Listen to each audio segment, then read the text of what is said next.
This is the voice of the New York Football Giants, Bob Papa, and you are listening to the best throughout Europe, the Big Blue UK and Ireland podcast.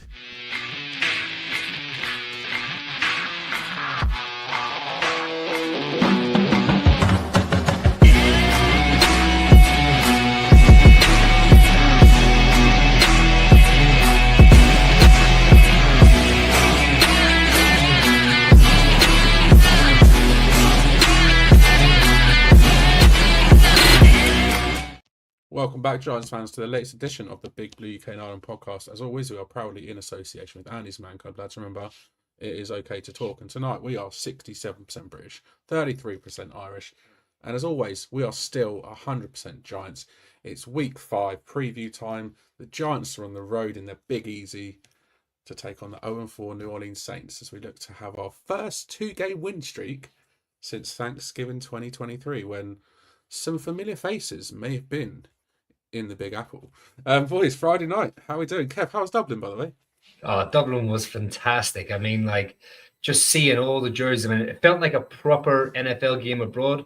As in, for Dublin having its first game, there was very much a huge Minnesota and even bigger Steelers contingent. Whereas the first sort of games over here, there's very much like every jersey in the crowd and no one team really took over. They really, I mean, Minnesota and Steelers especially really turned out. I mean, there was you could play the jersey roulette. I mean, you could play the jersey bingo.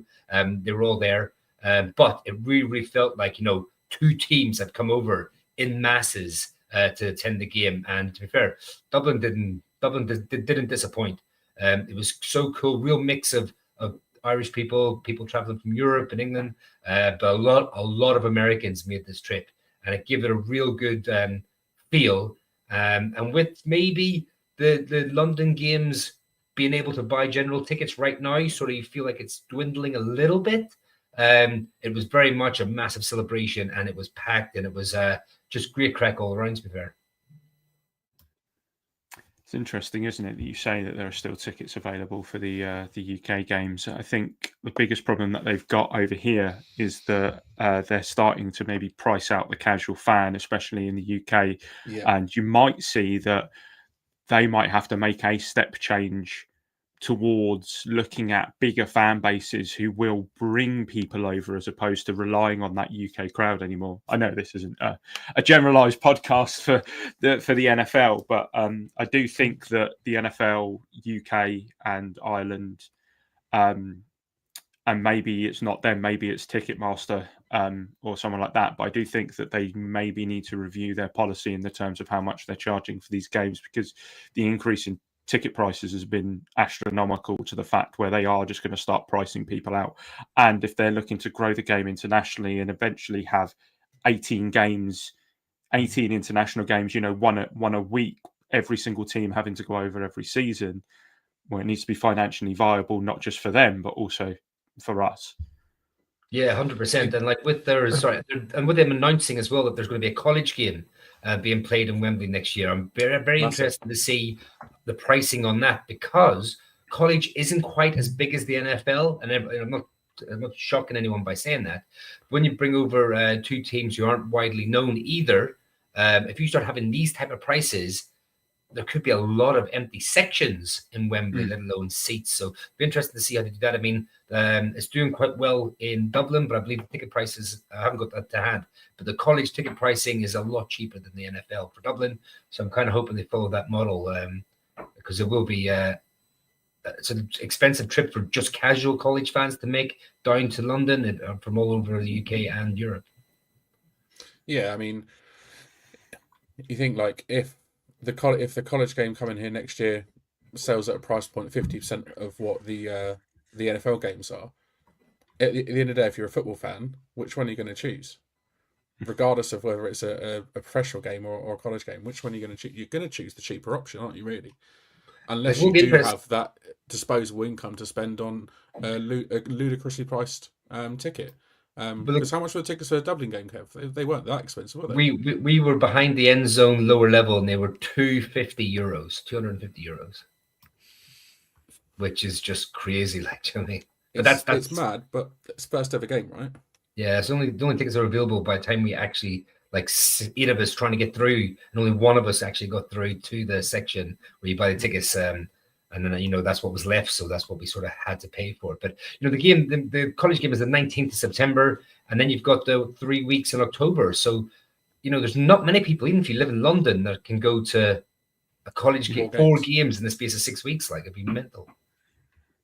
Yeah, because obviously the Dublin college game is week 0, isn't it? So it's before the actual NFL season starts. So well, there's 2 weeks before the NFL season and 1 week before the college season. And there's actually about Michigan State being played in Germany in week 0 as well.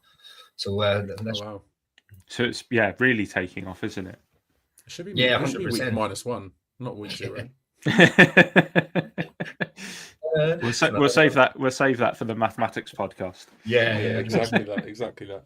But the weekend in Dublin looked amazing. I've seen like plenty of pictures and stuff, and it looked quality. And Dublin never fails to disappoint. Let's face it. Does it? So it's great. It's great crack. Sure. And I took the boys to Camden Street after the game, so we watched the 6 o'clock games in the Woolshed, and then we went to get changed and went to Camden Street. Is kind of where like locals drink, so sort of away from Temple Bar. It's about 15 20 minute walk from Temple Bar. Proper Irish pub, had singers and stuff in there, and we got to bump into the Steelers O-line just casually sitting there having pints of Guinness. That was pretty cool. Winner. There you go. Happy days. Just before we move on, I just want to bring up, Keith's just said people are saving their money for our watch party. And that's a beautiful little segue there, Keith, into promoting the the watch party, which is just over 3 weeks away, I believe. Yep. If my maths is correct. 3 weeks is Sunday. So there we go. 4 p.m. till late, Belushi's London Bridge up in London. We have Giants at Eagles, obviously the second matchup between the two. Little bit upsetting that the man at the top there will not be playing in the league neighbours, but we'll all be there. And by all accounts, it sounds like it's going to be one hell of a turnout for this one. Probably the best one we've had. A lot of obviously optimism around Jackson Dart now playing, so hopefully that will alleviate some of the early season worries. But it'd be good to get down there and hang out with you boys and obviously the wider family and our partners, obviously in New York Giants Fans UK. It's always a good laugh meeting up and getting to watch football with you boys. So, and like I said, the wider UK Giants family as well. So massively looking forward to that. 3 weeks away on Sunday. Let's hope we do one over on the Eagles. I will say, Yankees win. Let's go. Friday night, let's talk Saints in a minute. If you are watching live on YouTube, X, whatever platform you're on, get involved in the comments, as plenty of you are doing already. Send us your questions. Send us your predictions as well for the game, as we'll be calling the game at the end of the show. Is Kev going to lone wolf it again this week? We'll find out. Don't forget to like the episode, subscribe to the channel if you haven't done already, and to leave us a review on your platform of choice. 5 stars would be much appreciated. Thank you very much, producer Craig. Up first, as always, is the news tonight. It's over to Craig to give us the latest. I was looking for news earlier, and I was definitely scraping the barrel, and I kind of thought to myself, no news is good news, but then maybe with Neighbours being ruled out for the season with an ACL injury, you might expect that the Giants were trying to strengthen in some way, make sure that we're competitive for the rest of the season. Some analysts have connected the obvious dots. There's the ones between us and ex-Giants and current Steelers practice squad member Isaiah Hodgins. But then again, I think that they've just had Calvin Austin go down with an injury, so there's a chance that he then gets called up. We've got current free agent and ex-Giant Odell Beckham Jr. Obviously, that's there. Whether that's a good idea or not, who knows?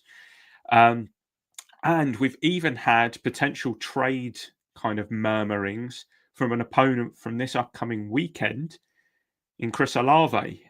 However, so far, the Giants have kept pretty quiet. Pat Leonard did confirm that there has been one workout with former Packers draft pick Samori Toure, which is definitely a tongue twister. However, nothing has come to fruition there. Haven't heard anything on that at all. As it stands, it would seem that the Giants are comfortable running with Slayton, Wandale, Hyatt, Bo Collins and Gunnar Olszewski, who can play wide receiver, and he's not just a return man. And there's always the chance that we see Dalen Cambry, Emir Smith-Marset, or Little Jordan Humphrey get the elevation from the practice squad. And in fact, looking at the sort of murmurs from beat writers, it would seem that Little Jordan Humphrey will be getting elevated from the practice squad this coming week. And if you remember correctly, he had quite a good little kind of connection with Jackson Dart in the preseason. I'm pretty sure Little Jordan Humphrey kind of almost became one of his go-to guys, especially with the fact that he's Little Jordan Humphrey is not so little, shall we say. So we could yeah, he is. So we could see a little bit of maybe red zone action, because that is one place that we need to improve on. I don't want to get into offense too much. That's Kev's bag. I don't want to sip on his Kool-Aid. So we'll wait for that. But Dan, what are your thoughts on this? Like, do we need to look externally, or do you think this is a case of it's a bit slim pickings as it is at the moment? I mean, obviously Isaiah Hodgins had that one season where he came good, obviously, with Daniel Jones, and then he sort of, after that, he tailed off and sort of ended up not really doing much. It would love to, the fairy tale of having Odell back would be amazing. It was obviously like CR7 coming back to Man United, wasn't it? It was like the second coming. That would be fantastic, but would it really work? I don't know. I'd love to see it, but would he take the 13 off Jalen Hyatt? Would Jalen Hyatt give it up to him? So it wouldn't be the same. It's like Paul Scholes coming back to United wearing number 22. It just wasn't the same. So, in all honesty, I think give Lil John Humphrey the opportunity. I think, like you said, in the preseason, he looked like he had fairly good chemistry with Jackson Dart. And if not him, then he got your boy Emir Smith-Marset, who's been there and done it, and he's caught passes for the offense as well. Dalen Cambry as well didn't have a bad camp and pre-season, so there are options there. And in all, I think they'd probably rather go with the options that we have, rather than potentially bringing someone in. Chris Olave is an interesting conversation though, because he is kind of still he's still in his prime. We'd have to give up a fair bit for him, but we're just filling that gap for Neighbours for the rest of this season. Moving into next season, what would that then mean for the wide receivers? If we have Neighbours and Olave, you know, but you know, I wouldn't say no to Chris Olave because I like him as a receiver. It's just obviously it's a shame that we'll come on to it in a bit. But obviously the whole Derek Carr situation in New Orleans now, obviously him retiring, he's now got a lesser standard quarterback in Spencer Rattler, let's say. So, you know, he may be looking to move on at some point. I don't know, but yeah, I think stay with what we've got for now. If over the next sort of few games we really sort of see that we really need some help at wide receiver, then maybe look to bring someone in before the trade deadline. But yeah, I think stick with what we've got for now. Keith says everybody needs good Neighbours, and Neighbours is just that. He's good, if not great already, you know. Do you think that's the issue here? Neighbours is so good that we can't replace him, whereas if it was Slayton or Wandale, maybe we would have looked externally because you can get a comparable player that you could plug and play, but Neighbours is just that far ahead of everything that we have and everything that's out there. It's just impossible. 100%. You hit the nail on the head there. It's impossible to sort of get any type of player via trade, waiver wires, free agents. They'll give you the production that Neighbours, you know, gives you every time he steps on the field. But it's not so much looking at that. It's like, it feels like the Giants coaches themselves believe that the drop-off after the three wide receivers is huge. Like after Neighbours, after Slayton, and after Wandale, the drop-off, you know, to Hyatt, from how they've used him, seems massive. And Collins has got very sparingly snaps. So it's a real quandary because, like, you know, the offense isn't really tailored for 22 personnel. I mean, we might see a little bit more 22 personnel, you know, 2 tight ends 12 personnel, one running back and 2 tight ends. So you might see a little bit more of that. Daniel Bellinger might see more time along with Theo Johnson. I think little Jordan Humphrey will be elevated, and we'll see more of him this week. I think you don't do anything until after Philly, because you play Saints Sunday night. It's too soon to bring someone in, and we've got a short turnaround to play Philly on the Thursday. But what that does give you more time. Then, if you do want to bring someone in before you play their next opponent, so maybe you look at something like that, as opposed to who we bring in. For me, I'd kick the tires on Gabe Davis. He's currently on the practice squad at the Bills, rehabbing his injury. I would go to his representation, go to him and say, look, our offense. How far away are you? You come in and you're fit and healthy. You're pretty much 1A or 1B wide receiver coming in. So maybe, you might not help you for the first few weeks, but if he's close to full recovery, he could help you in the second half of the season.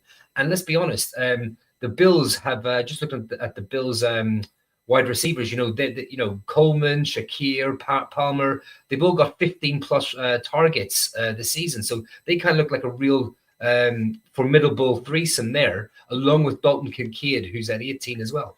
So it might be a more of an attractive prospect to come to us for the second half of the season if he's able to go out there and play. And just shout out to Keith. If that's not the case, why not kick the tires on Odell and see, bring him in post Eagles, give him a couple of weeks to sort of work himself back into match fitness and get him out there, and yes, a little bit nostalgia. Yes, a little bit going back to the well. But the options don't look like, Olave would be awesome, but, are we really going to give up trade capital to go get a short-term fix?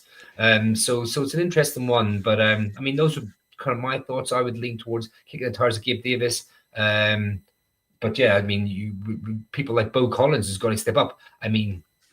Hyatt, if there's ever a time to go out there and stake a claim to a jersey, the path is wide open for you now.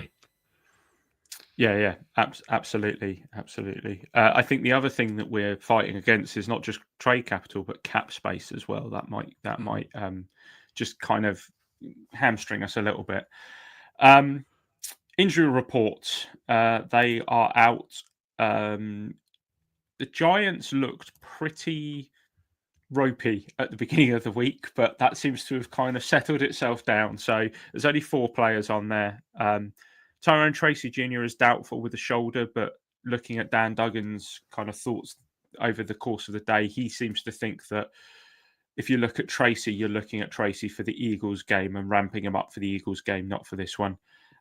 Questionable, Demetrius Flanagan-Fowles with a hamstring injury, our linebacker. He hasn't practiced until today, so he might miss out. But the fact that he's got a questionable designation is a little bit of promise, especially when we are a little bit weak at the moment at the linebacker position. Almost said hamstring position. We could be weak at the hamstring position. Dexter Lawrence hasn't practiced at all this week. He's got an illness. However, they do seem pretty confident that he'll be able to go on Sunday. And then Tyler Nubin has a groin injury. Again, they seem pretty confident that he'll be able to go on Sunday as well. So not too bad. The rest of the squad are healthy unless they're already on PUP or IR. But yeah, much better than it was looking. And the big positive from it is the fact no knee injury designation for Cam Scatterby and no hamstring injury designation for Jackson Dart. On the other side for the Saints, right guard Cesar Ruiz, defensive end Chase Young, wide receiver Trey Palmer, and cornerback Isaac Yiadom have all been ruled out.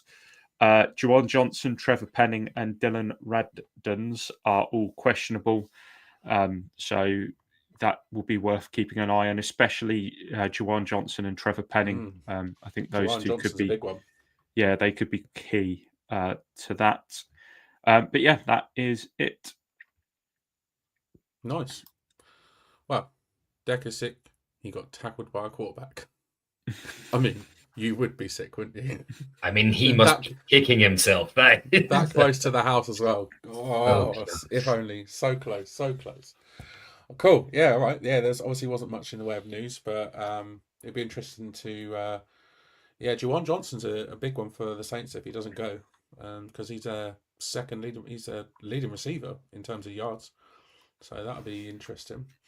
Cool. All right then. So let's have a look at the game. And as you have that Saints link, Craig, it's only fair that you give us a lowdown on the 2025 so far. And Anna is ready as well to come in for the prediction time, so she'll make an appearance later. So this is the 34th meeting between the two teams since 1967, with the Giants leading the series 17-16. However, this is the 15th game at the Superdome that opened in 1975, and the Saints have dominated at home, leading the series 9-5, and have only lost 2 of the 7 games played since 2000. The last game at the Superdome between the two sides was 2023 in December, a game that the three of us watched in buskers in Dublin. And that was a poor showing, with the Saints winning 24-6. I remember sitting there very depressed just watching the TV. I mean, the weekend was great, but it was an awful game. It was. We also played them last season, with the Saints winning 14-11 in a pretty dismal showing from both sides. The Saints won thanks to touchdowns from Kendre Miller and Juwan Johnson.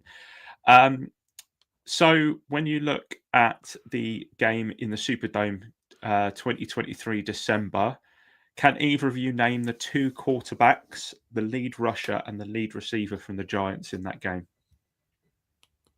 What, the 2 quarterbacks for the Giants? Quarterbacks for the Giants, yeah. Daniel Jones? No, he was done for the season, wasn't he? Tyrod and Tommy DeVito. Yep. The leading rusher? Saquon Barkley played in the game. He was not the leading rusher. Tyrod? Close. No. Tommy. Yeah. Tommy DeVito. Tommy DeVito. How about the top 2 lead receivers during that game? D-Bell? No. Slayton was the top receiver. I think he had 44 yards, and then there was another player with 30 yards. I'll give you a hint. He caught 2 touchdown passes last weekend. Actually, it wasn't last weekend. I think it was last Thursday Night Football. Oh, no. For the Dolphins. Darren Waller. No way. So that shows you how crap we were. Wow. Our 3 rushers during the game were Saquon Barkley, Matt Breida, and Tommy DeVito. Matt Breida, wow, yeah.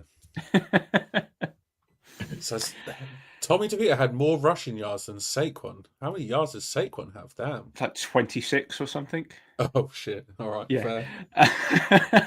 just to prove a point on how shit we were during that game. Yeah. This season, the Saints are currently sitting at 0-4 and one of 3 remaining winless teams in the league.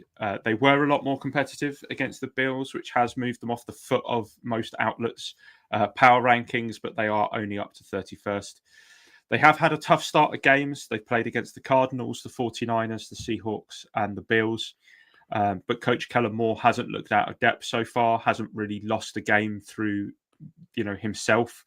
And nor has QB Spencer Rattler, who is 0-10 as a starter, but hasn't lost games for his team. Rattler so far is 80 of 119 for 639 yards, 4 touchdowns and 1 interception. So you can see that the numbers that he's actually putting up, though not great, there's not a lot of takeaways there for opposing defenses. 150 yards and a touchdown a game. Yeah, so it's not bad. Yeah, you take it. It. Exactly that. All right, fair one. Kev, offense. Week 2 of Jackson Dart, starting quarterback. Week 2 of Jackson. Well. Hopefully not too much, but knowing us, it'll take us to move mountains to be able to get a win. But just want to start off saying about Craig's right. They have had 4 losses, but it was a narrow loss to 49ers, a close loss to the Cardinals. They were blown out in Seattle, but a few things kind of went against them there. And even that Buffalo game, which was a 3-point game in the 4th quarter. So they have actually had quite a good showing for themselves. But in saying that, pulling out a few stats, Points allowed, 30.3 per game, 30th in NFL. Yards allowed, 324 per game, 18th. Rushing, 108 yards per game, 18th. Passing, 205 per game, this is 15th. So that, all kind of middle of the pack there. But red zone touchdown percentage, 76.92 allowed. That's 30th in the NFL. Their third down percentage allowed, 42.5, which is the 27th. They've had some tackling issues, 47 missed tackles. It's among one of the league's worst. The sack totals, they've got 11 so far. Carl Granderson, 4.5. Cameron Jordan, veteran player, but still very good, 2.5. And a few others just with one each. So top pressure players, interior player Brian Brissy, 11 pressures. Jordan with 8 and Granderson from 7, pretty much the guys I just mentioned. The linebacker, Demario Davis, he's an elite run defender, 16 stops, but 14% missed tackle rate. You really want that below 10. And then looking at their scheme, some of the things like I picked up, some of the things I was reading was they don't really blitz a whole lot, 20.2% with a pressure rate of 19.4. They're very much a heavy cover 3, cover 4, cover 6, a lot of zone coverage. They play nickel pretty much 60% of the time, but that's kind of like pretty much what everyone's doing now. They play off coverage quite a lot. They don't really play man up in your face press coverage. So pretty much very vulnerable in the red zone and on third down. So taking all that into consideration, the Giants offense, rookie Jackson Dart, he's making a second start. This one's on the road. The Chargers last week, it's kind of conservative game plan, but we still had success using, the RPOs, the zone replays, quick concepts. They'll need to make some adjustments because obviously what they put on tape now, the Saints will kind of counteract some of that. Some of the key playmakers for us this week, with Malik Neighbors out, as we've discussed, that's a hammer blow. I'm hoping to see a lot from Wan'Dale Robinson. Like he should have a good game against whoever starts in the slot. But Slayton and Theo Johnson, I think the verticals stretching the field, I think we might see them in this game a lot more. Jackson Dart basically talks about Theo Johnson all the time. I think he's going to be one of his favorite targets going forward. And I mentioned it before as well. What will we see from Hyatt? This is a game where he needs to have a breakout game. Or do the Giants coaches go for Collins? Will he see majority of the snaps? So I'm very interested to see how the wide receivers line up. Or like I said before, do we go 12 personnel? See Daniel Bellinger on the field along with Theo Johnson. Although I don't know if we'll see that. Some of the things we have to focus on to actually get a win, establish the run game. I said before, we need to establish a threatening run game, and we've got our boy Cam Scatterboo this week. We might see him run the ball maybe 30 times this game. You're going to have to use a lot of RPOs. Dart's going to a lot of quick passes or hand the ball off. You're going to see Dart running himself. Going to have to use his mobility. We're going to have to use a lot of tempo, varied formations. Like I said, we go to 3 wide receivers, 1 tight end, to 2 wide receivers, 2 tight ends. I want to see that mixed up a bit. And go after these QBs. Go after McKinstry and Taylor. They've given up 5 touchdowns combined. Sacks as well. 6 sacks last week. We can't do that again. A couple of them were on the quarterbacks. One was definitely on Russell Wilson when he came in for those couple of snaps. And obviously Jackson Dart has said himself that he held onto the ball a little bit too long. Let's try and get, have a sack-free game would be nice. But the Giants will benefit from the Saints' weak tackling, the poor red zone defense, the poor third down defense. They're 30th in red zone defense, but of course the Giants are 32nd in red zone offense. So it will be interesting to see how those two match up. Hopefully, with Jackson Dart and the new sort of like a playbook that the Dable sort of crafted for him, hopefully we'll see a bit more of that. RPO, quick passes, run pass option. The Saints stay off coverage. So look at it. If someone like on a slant, pass it. If they're backing off, and pass it. If not, hand the ball off. Use that RPO. It's going to be a staple part of our offense. Let's start using it effectively. The crowd noise will be interesting. I know they've been practicing with loads of noise in, doing the silent snap counts. Have you seen them? They're so funny. Where the quarterback tells the guard he's ready, and the guard gives it the old hand out to the center for him to snap it back. We've seen a lot of that. So you might see a lot of false starts. If we can try and limit those penalties and false starts and stuff like that, I mean, that would be absolutely huge. And we're going to have to do deep passes. We're going to have to pass the ball to Slayton, to Johnson, to Hyatt maybe.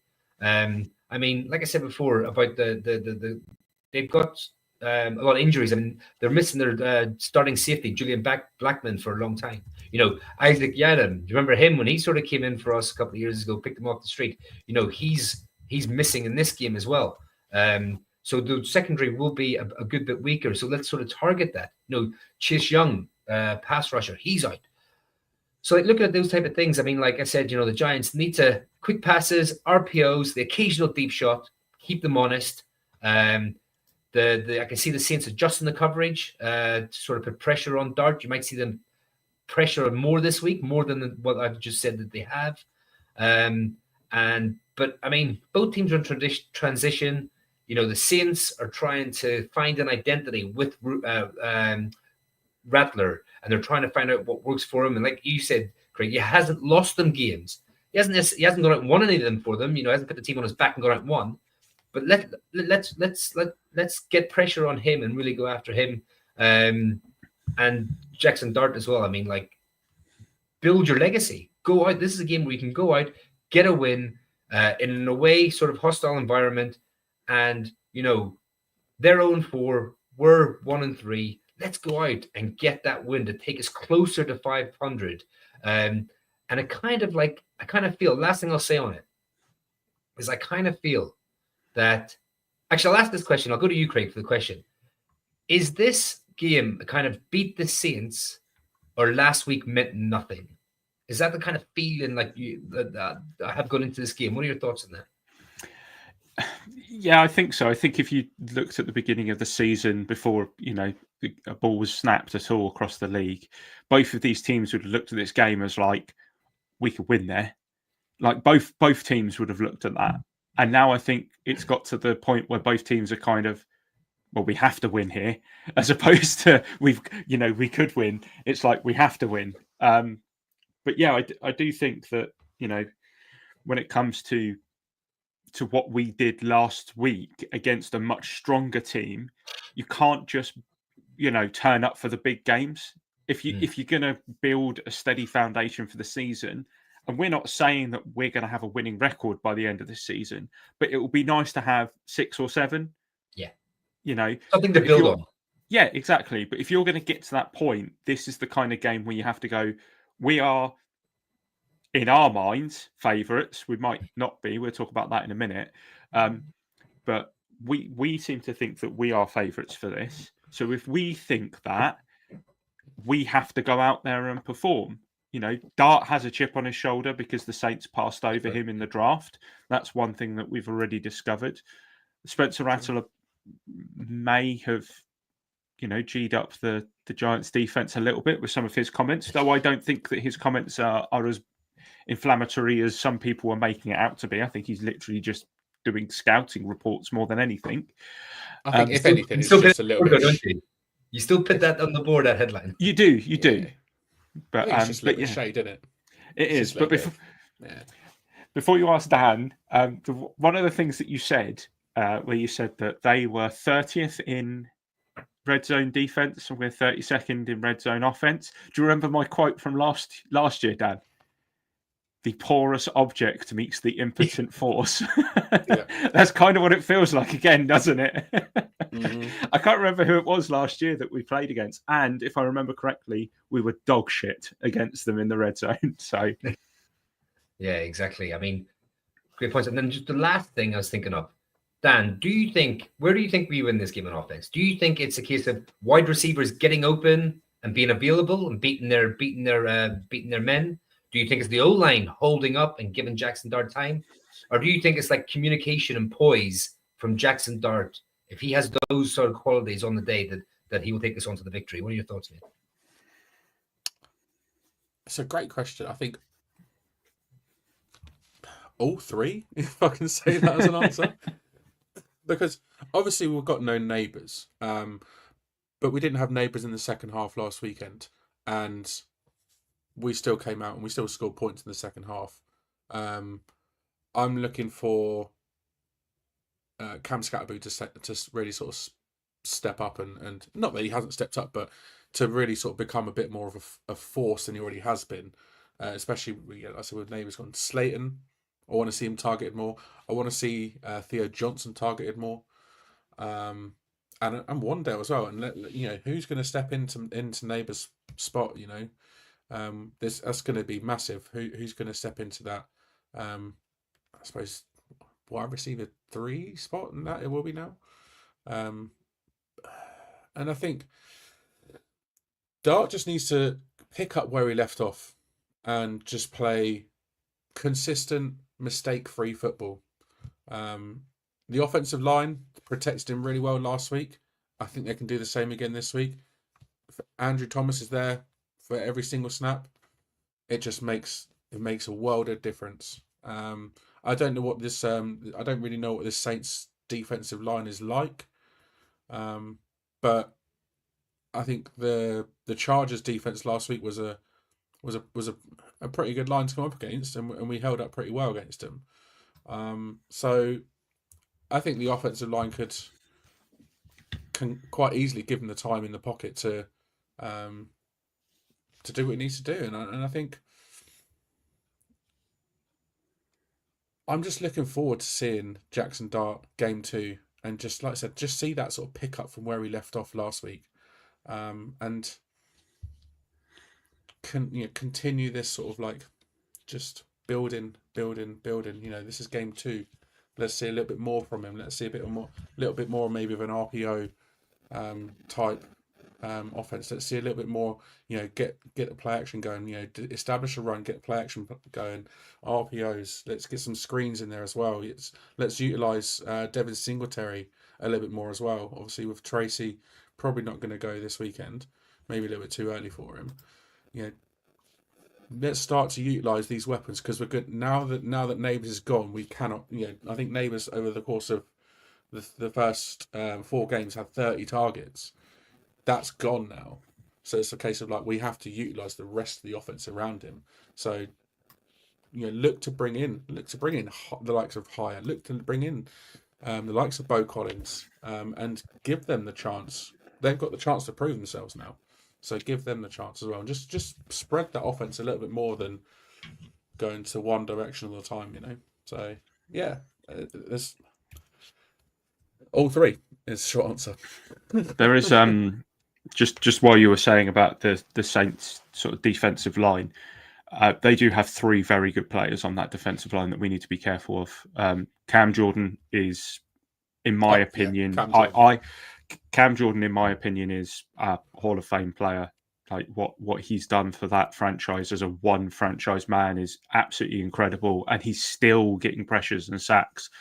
Brian Brisset, Kev will probably know a little bit more about him. He's a relatively sort of newer player, Brian Brisset, but he's been very good. And then Carl Granderson is their lead sack getter on the right outside linebacker position, and he's been very impressive this year so far.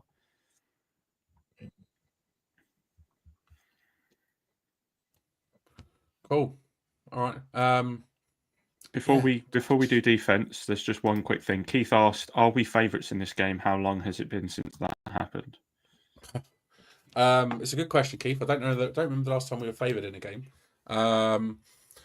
It depends. I think it depends on the bookmakers. I think technically the home team is get favoured by 3 points per week. So if we're talking handicap, the home team is favoured by 3 points each week. The line, depending on bookmakers at the moment, is looking at sort of between 1.5 and 2 points. So, if anything, technically, you would say we were ever so slightly favoured, because it is a lower line. If the Saints were favoured, you'd expect the line to be 3 or above.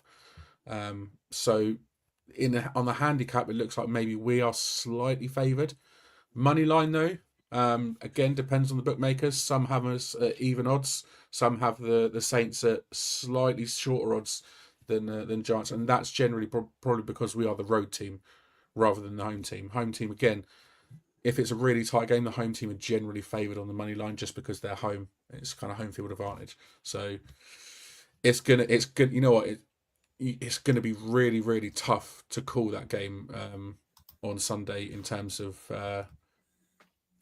like betting, and in terms of odds, in terms of handicap and whatever. It could probably all change between now and then, depending on injury report, because that's probably what a lot of this is hanging on as well, is injury report. If Juwan Johnson doesn't go, like I said, that's quite a big one for them. That could all change, because that could change the dynamic of their offense. So yeah,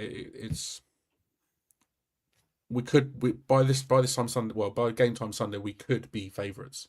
That can all change. Hope that helps. It's down to you and defense now then. Defense. Let's face it, defense won us the game last week. So let's hope they can do it again this week. Obviously, before the start of the season, there was all this talk about the Giants' pass rush. There's that sort of perception early in the season. There's a lot of that hype. But there was kind of the perception that maybe it wasn't necessarily as scary as people thought it would be at the first couple of weeks of the season. I think last weekend's performance changed that perception a bit, though. Something that was picked up on when you look at the top 12 pass rushers when ranked by pressures from FTN data. The Giants currently have 3 out of the top 12 in the league, which is astounding. Brian Burns is sitting in third place with 14 pressures, and then Tibbs and Abdul Carter are in joint 4th place with 13 pressures each. And the scariest thing on the chart is that Abdul Carter currently has a pressure time of 2.02 seconds, which is the highest on the list. So from snap to pressure, 2 seconds. With the next fastest being Myles Garrett at 2.15. And we all know Myles Garrett is an elite defensive end. If Abdul Carter's pressure time is shorter than his, he's doing something right. He doesn't have, obviously, an official solo sack this season so far. But like Aaron said earlier in the week, with speed like that, he's causing things like intentional grounding penalties, which arguably are kind of similar to a sack, because the loss of yards and the down. Obviously, they're not classed as a sack. Maybe they should be classed as a sack. I don't know, but it's similar, obviously, and it's a spot. Is it a 10-yard penalty or is it a spot of the foul? I think it's 10 yards and loss of down, isn't it? So it's equivalent to a 10-yard sack essentially. So, if he can get to the quarterback that quickly and put them under that much pressure that quickly, it's going to force them, especially if they're still inside the pocket, it's going to force them into throwing the ball away, in a panic rather than anything. So, I think look out for the pass rush this weekend, because I think they'll be on fire again. And coming up against the Saints this weekend as well, it's the key. One of the keys to this is getting pressure on Spencer Rattler. He's been sacked 31 times in the 10 games that he started so far in his career. So that's obviously quick maths there. That's 3 a game. But one thing I do expect them to take a little bit of advantage of is what is our clear weakness on defense, and that's run defense. Alvin Kamara, he's going to be leading that charge. He's on pace for his best ever season, should he stay healthy, believe it or not. He seems to have been around forever. He's never broken 1,000 yards rushing in a season yet. Go figure. His career high is 958. So he's currently I think 256 yards through 4 games. So he is on pace to have a career season. I think it's his 10th year. And he's not broken 1,000 yards in a season, which it amazed me. So he's a weapon. He's dangerous. Some are even potentially touting him to be a potential Hall of Famer, which I think is a bit out there. But he's kind of quietly just been there, pounded the rock, and just he's a reliable runner, and he doesn't get injured very often as well. So I think he could be a potential threat for us at the weekend. The last 2 meetings, however, we've kept him relatively quiet, 66 and 44 yards respectively in those 2 games. So maybe they'll look to other runners, and looking at the likes of Kendra Miller. Obviously, he scored one of the touchdowns in the game last year in that 14-11 win. But with Derek Carr obviously now retired, with Spencer Rattler under centre, he's had an okay year, like we said. If the Saints can even just get into some form of lead, whether it's a 3-point lead, a 7-point lead, whatever, you expect them to start to lean on Kamara a bit more and lean on that run game a bit more, and take advantage of our weak run defense as it is. They haven't been able to lean on Kamara so much this year so far because they've not led a game yet so far this year.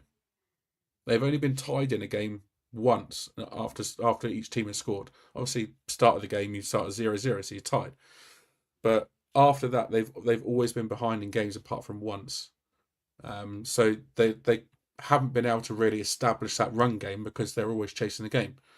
But if they can, even if they can get into a very small lead, look to Alvin Kamara and Kendra Miller to start pounding the rock and running the ball. And what we need to see as well is a really disciplined performance from our linebackers and safeties in stopping Kamara in that sort of in the second and third level. Wrapping him up, not missing tackles, because again, missed tackles has been an issue for us for as long as I can remember. Kendra Miller, like I said, he tends to be utilised when they're looking for some more sort of explosive downhill running. He's great at sort of burst into the outside, open field as well. He can shed tacklers pretty easily as well. And he's good in the passing game as well. Look to him to be used in motion, on check downs as well, and on screens as well, because he's a proven pass catcher. And lastly, we've already mentioned him on the show this evening, Chris Olave is dangerous. Over the last season, a quarter, he's lined up on the outside 3/4 of the time and in the slot on the other quarter as well. They like to move him around, and our defensive backfield isn't the strongest. Spencer Rattler's thrown some shade out there, so they're not the strongest. You look at us, so you look at the new signers we brought in so far in Javon Holland and Paulson Adebo. They've not set the world on fire either. I think Javon Holland's kind of struggled a bit to get used to this Shane Bowen scheme.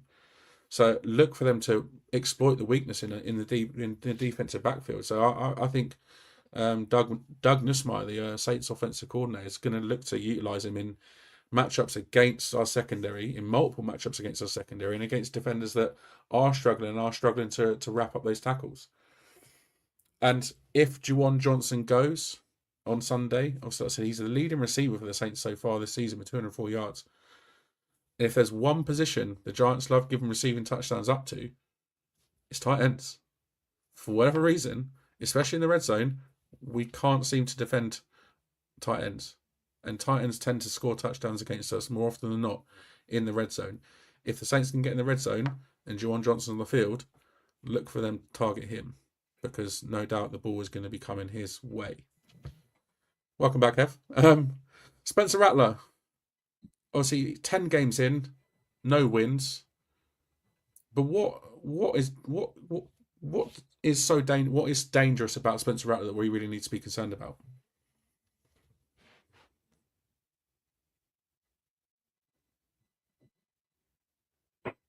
Kev? Sorry, me. You'll be talking to me now. Yeah. Sorry, yeah. I mean, my internet is playing up so badly, so I'll try and say a few things before I get cut off. That's right. Spencer Rattler, what's dangerous? Yeah, no worries. Yeah, I mean, well, he can be an accurate passer, and he's very good at passing on the move as well. Like, he can definitely pick up stuff with his legs. It's funny, cerebrally, he's a good. He understands coverages. He's very good at picking apart defenses, but he just hasn't had the team around him to play that well.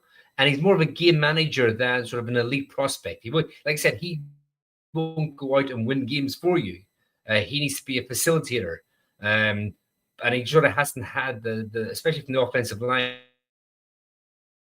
This current situations with injuries and whatnot, and just lack of talent on that offensive line. He hasn't really been able to have a good platform to throw from. So he's definitely there for the taking, but he's someone who doesn't scare me.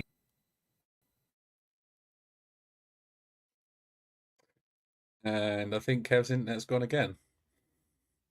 Oh no, is he back in the room? He doesn't scare you. No, he doesn't scare me either.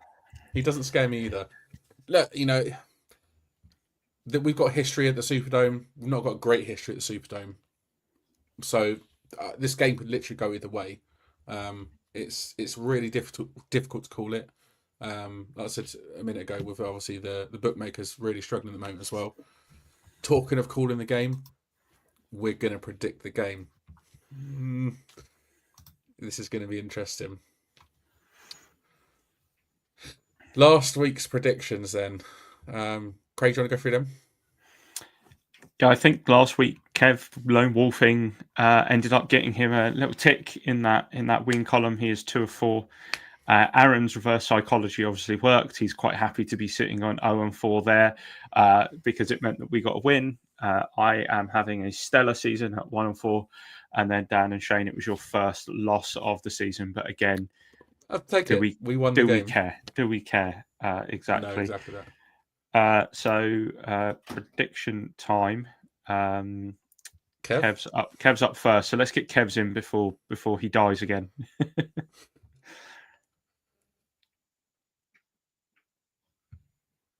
Oh, drum roll. Technical issues, ladies and gentlemen. Is he there? Is he there? Kev did send me his, so if he gives me the thumbs up, I can always read his out if necessary. I don't know if he can hear us. Kev, can you hear us?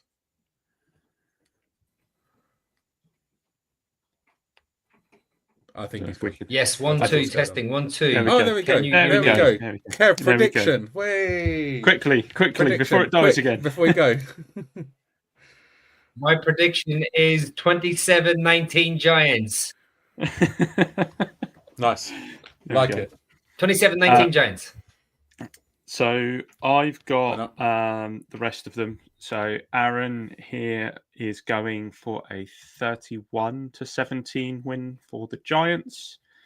I have to look down at my own prediction because I can never remember what I predict, but I am going for a lower scoring game, but a 17-10 win for the Giants. Dan? I really struggled with this. I was going to and fro, backs and forwards. I was just like, I think I texted you earlier, didn't I? Like, we won last week, but it's the Saints at the Superdome. We've got Jackson Dart in game 2, but there's so many variables to this game. It's like, the Giants averaging 18 points a game, Saints averaging 16 points a game, so that's quite close. Both offenses are very evenly matched across the board. The Saints defense has given up a lot of points over the last 2 weeks, but against good teams. Our defense is on the ascendancy a little bit, maybe. Theirs is maybe regressing a little bit. Don't know. But I think our defense wins us the game 24-16. So I had quite the entertaining back and forth with Shane earlier, who said, honestly, I don't know what to go for. And I sent him a thing saying, I'm imagining you are like Gollum and Schmeagol right now, arguing with yourself. However, he did make a prediction. He is a lone wolf.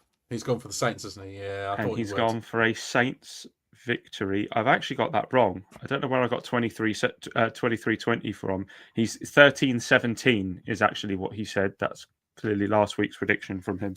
But yeah, 13-17 to the Saints is the way that he's gone. And then I guess we should bring in the special guest who's going to give the 6th prediction of the evening. Go on. What is your prediction? Well, all week I thought Giants were going to win. All week, based off of your last week's performance. But we didn't do too bad against the Bills. I know we lost. but I've switched to the Saints win because you reminded me of your record at in the Superdome. Superdome. So I'm going to go Saints 17, Giants 14. Okay, so a close game. I don't think it's going to be. I reckon there'll be some Dexy action against Rattler, but we hope there'll be some Dexy action against Rattler. But yeah. All right then. Hi, Anna. So there we go. It's a 17-14 prediction from Anna, which is, I guess, similar to Shane, what Shane was saying as well. Then, yeah, I mean, looking at obviously the points as well. I think over under at the moment is 42. So I think the only one that's gone over that is Aaron. That's bold, Aaron. It's about 48 total points. It's bold. I think has Kev maybe gone on that. Yeah, Kev's gone over that as well. Actually, wow. I think the rest of us have gone under. It's going to be a tight game, isn't it? It's going to be one of those games that just, I think it goes backs and forwards. I don't necessarily see there being a clear winner. I said it's for us, for some reason we just don't, over the last sort of decade or so, we just don't travel well to the Superdome. And it's just almost like it's kind of like a bogey team for us in the Saints at the moment. So, I mean, I hope it will change on Sunday. Let's face it. I really does hope. All teams are a bogey team. You're not wrong. yeah, yeah. You're not wrong. But in a team that we looking at it on paper, you think we should beat them. We thought that last year. Look what happened last year. We thought that the year before. Look what happened then. You know, so it's gonna be tight, but it's gonna be a good game regardless. We hope. Hopefully, it's not a really shitty, poor game that there's no offense. And yeah, we'll see. We'll see on Sunday. Bring on Sunday. 6 p.m. kickoff Sunday. Obviously here in the UK, 1 p.m. Eastern. Looking forward to the game. Unfortunately, that is all we have time for this evening. We will be back on Monday night. So today's Friday, so 3 days time. Short weekend for us. We'll be back on Monday night at the usual time to review the game. So make sure you tune in then, 8:30.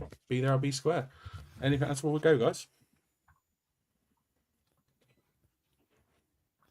See if Kev is Kev able to say goodbye. Kev's just going to smile and wave. Smile and wave, Kev. I'm just going to smile and wave, lads, and you look after yourselves. Right, say goodbye to everyone for me. Yeah, it's been a good episode. It's been a fun one. Obviously, it's pigskin warfare in my household on Sunday, so that's always good fun. And yeah, apart from that, just let's keep rolling. Let's keep rolling. Because we didn't have a podcast after the Patriots game that we went and saw 2 years ago, we've never done a YouTube show where we've won 2 in a row. Can we please make this the first time? Let's make this the first time. Come on. It's got to happen. Yeah, looking forward to the game Sunday. I said it, it's too close to call. I'm still deciding whether my prediction is right or not. I hope it is, and I hope Jackson Dart has a slight improvement on what he did last week. So that's to look forward to. Check out all our socials for the latest news. Follow the links in the description to find where we are. Don't forget to subscribe to the channel. Hit the bell to get notified when we go live as well. Thanks to everyone watching for getting involved in the comments, sending your predictions in as well. We appreciate all of you. And my thanks as ever go to Kev, to Craig. Special thanks to Anna as well for joining me. We are signing off until next time. Let's go Giants.